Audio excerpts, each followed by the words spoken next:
Hi, I'm Rabbi Daniel Lappin, and hey, thank you. We really appreciate you sending your wonderful questions into our website. And here is one of my favorites that came in recently.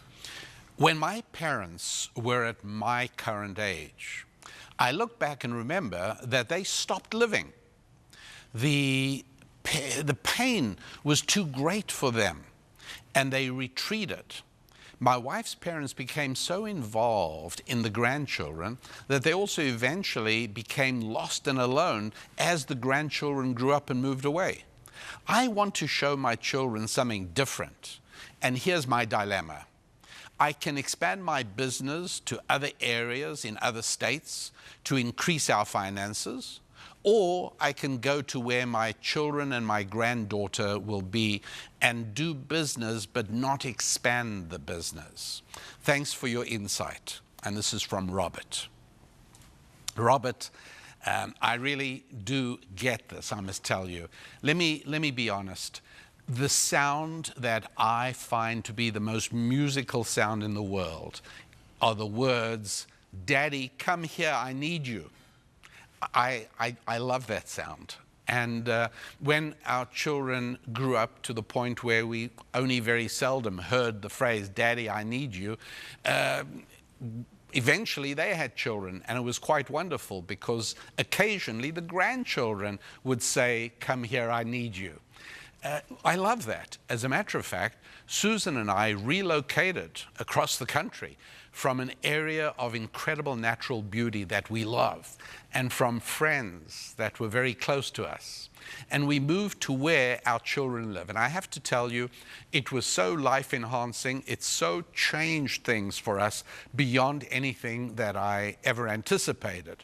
But our situation was a little bit different because our ministry work of RabbiDanielLappin.com is sort of movable, and we were able to function in an unchanged way.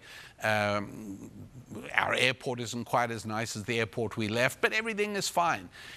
In your case, you're talking about the difference between moving and having to perhaps operate your business on a slightly reduced level, or not moving near to your children and your granddaughter and expanding your business in ways that you can only do where you are. Okay, well, here's the thing. I need to have a better sense.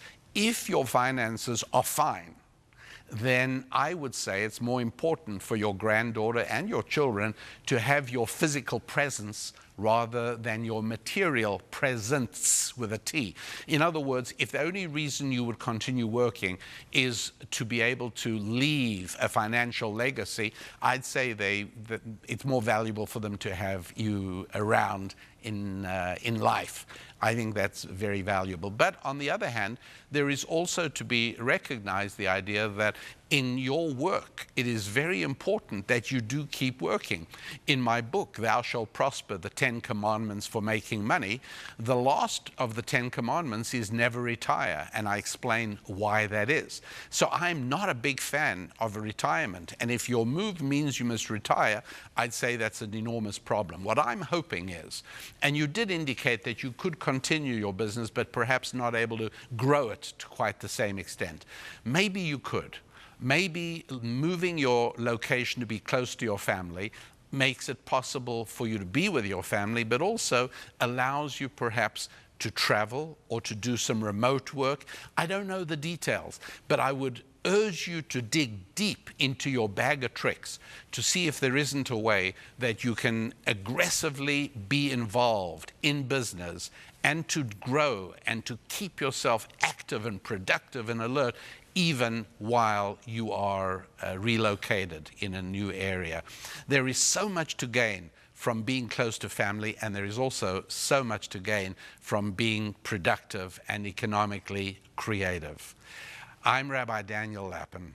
Thank you for being part of this program, and I wish you only good times in your finances, your family, your faith, and your friendships.